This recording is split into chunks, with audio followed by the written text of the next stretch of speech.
Hello everybody, welcome to the Wonky Angle, where I talk about electronic music, both new and old. And today is the big one. Orbital Insides. A few people have predicted what rating I'm going to be giving this album, and judging from those predictions, I'm apparently pretty predictable. I consider this album to be a 10 out of 10, one of only 3 I've heard in my lifetime worthy of that rating so far, the other 2 being BT's This Binary Universe and The Avalanche's Since I Left You. And for those of you who saw my favorite albums of all time list, I ranked this one at number 1 and consider it to be my personal favorite album of all time. So there's your intro. Spoilers. I could probably just end the review there, but April Fool's was 2 days ago and I don't need to do that again. So let's just get right into it. The main album has 8 tracks, well, really 6, as 2 of those tracks are 2-parters. And for most people, the CD version has a second disc of bonus material.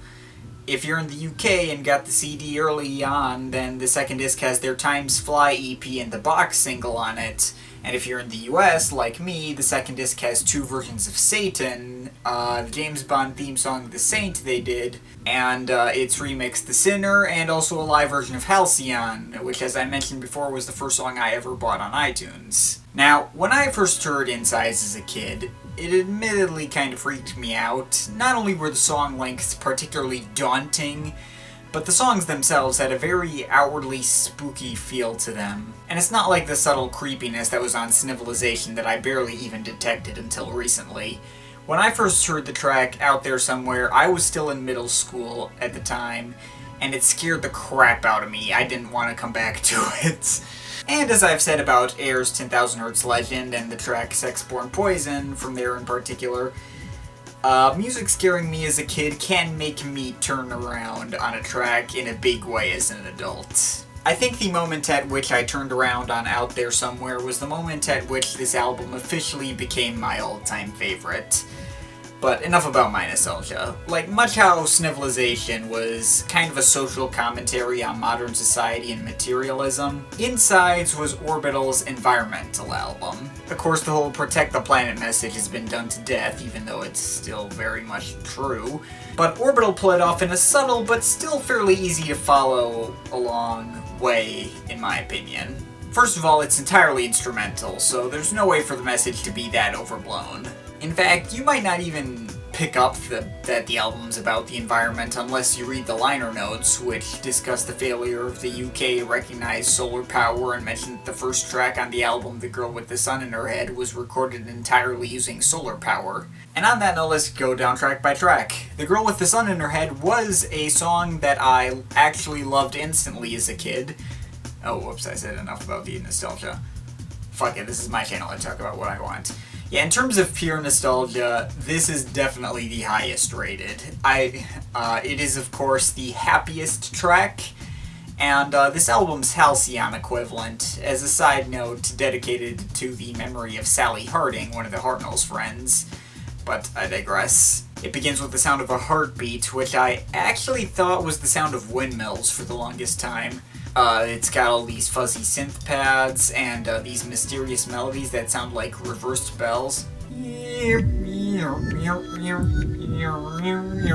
the song starts to turn very bright and hopeful as we get these huge shiny synth pads. We get this disjointed but catchy main synth line that almost kind of sounds like it came from a video game. And layers on top of itself, gets really crazy in the back half of the track, which also has a lot of organ-like synths in it too, which never bother me even though I don't typically care for the sound of the organ. There's like little synth stabs that sound like angelic voices. And I think there's even the modulated voice of Alison Goldfrapp on here to top it all off. The entire thing has a very similar effect on me that Halcyon does. Maybe not quite as powerful, but it comes very close. It's like designed to make renewable energy like solar power and also wind power, I thought initially, look awesome, and I think they really pull it off. And, you know, dedicated to a lost loved one, and that fantastic song is my point. The second track, P.E.T.R.O.L, is where the album takes a turn for the dark. I mean, if you're going to be talking about the environment, you're probably not going to be focused on the stuff we're doing right, after all, so we gotta discuss, like, the bad guys and the stuff we're doing wrong. Even though it's instrumental, so discuss might not be the right word to use, but whatever. P.E.T.R.O.L is obviously a track that's about oil companies. I mean, the spelling on the CD presents it as if it's some kind of acronym for a big corporation. And unsurprisingly, this track sounds downright dystopian. It's harsh, it's industrial, it's manic and fast-paced, it's dark and gritty. This was my least favorite track for the longest time, as it was the shortest, and the one that I had the hardest time finding a personal connection with the sound. But it's actually a very recent grower. I love the fast pace and sense of danger and urgency it's got, as well as its context in the album. Next up there's The Box, the big single from this album. I don't know if it's the one I'd have picked out, but its history has brought more attention to it, so there is that. I think a big part of what has made this track so widely loved in Orbital's back catalog is the music video they made for it. Which, by the way, is far and away the best music video they've ever done. I think Paul even said that himself. The other ones really don't come even close. Maybe the video they did for Oi from the All Together, but that's about it. But whatever. It shows this robotic-looking woman, played by...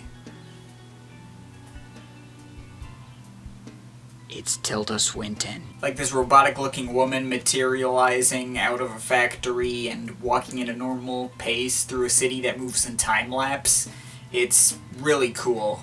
You should go check it out. What I always took from this track, as the video seems to suggest, is that, like, we all kind of live in our little bubble, or box if you like, and don't notice anything that goes on around you. Another thing I love about this track is that it's a two-parter.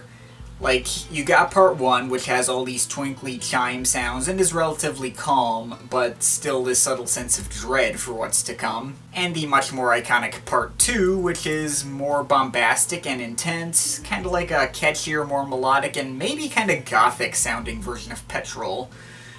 I think they're, like, showing the contrast between, like, living in your little box and then having reality hit you and becoming woke, as it were. Or just stopping to smell the roses, that might work too. I should also mention this track has some extra nostalgia power for me personally, because it was on this Orbital Work 1989-2002 compilation that I got, like, a really long time when I was, like, a little kid.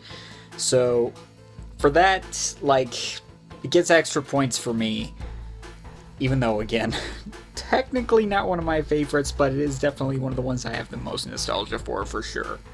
And that's not even one of my big favorites from this album. Like, as good as the first half of Insides is, the second half is even better. The next track, Dwr Budr, or however you pronounce it, is Welsh for dirty water. Obvious message is obvious, but it actually lives up to its title pretty well. It's a very smooth and flowing track, but it's also very dark and creepy as well. It's got this murky progression of dark synth pads at the beginning, little squirty and echoey percussion. It's got all these haunting, orchestral-esque synth tones, and Alison Goldfrapp's typically ethereal singing, then really turning dark and acid house-ish in the second half. By this point, the environmental stuff isn't there as much anymore. The next track, Adnan, is supposedly named after this little boy in Yugoslavia who was killed trying to find his dad. Although I always got a little bit of the environmental theme in here too, what with the clanking and banging percussion that sounds like a factory kind of, and an almost mechanical squirting water sounds. Actually, as a kid, I always imagined this percussion track as like a broken down coffee machine coming back to life, but I guess how much I take this track seriously depends on my mood. But I digress. Like, what's more important about this track is the, like, those awesome melodies that come in later on.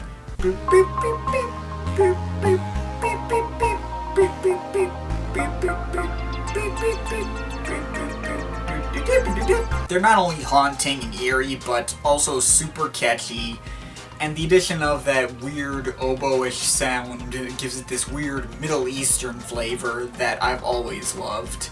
Another one of those tracks that was fantastic when I was a kid and is still fantastic now. But then let's discuss the album's ending, Out There Somewhere. A giant two-parter epic that stretches on for 24 minutes. Paul said this track is kinda like aliens coming down to Earth and saving us from ourselves, like filling in our spiritual gap or something. When I first heard it as a kid, I suppose I could have thought of the whole creepy alien thing in the first half, but the second half reminded me of like dying and going to heaven. Like, as I said, scared the crap out of me.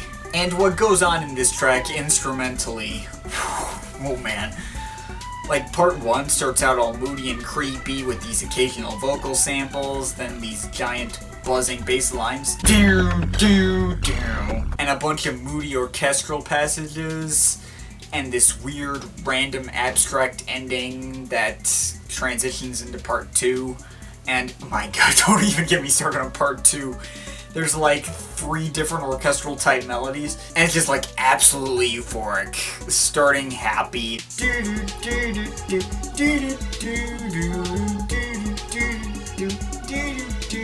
and going to a creepy section, and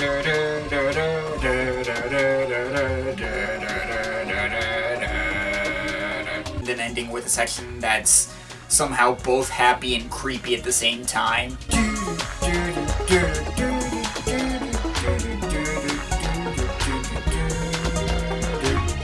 Like,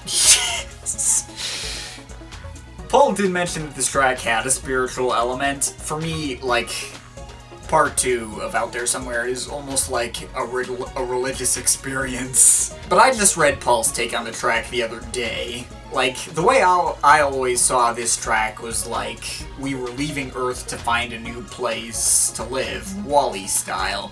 Because, you know, environmental theme and all. And the second half of the track was like going through the monolith from 2001, The Space Odyssey. Depending on my mood, this song occasionally has the power to even surpass Halcyon. So, yeah. When I gotta talk about the bonus material too, like I said, there's 2 different second discs in this album, and the one I got here, this is the US version. You got the radio edit and live versions of Satan. You got the Saint, their James Bond theme.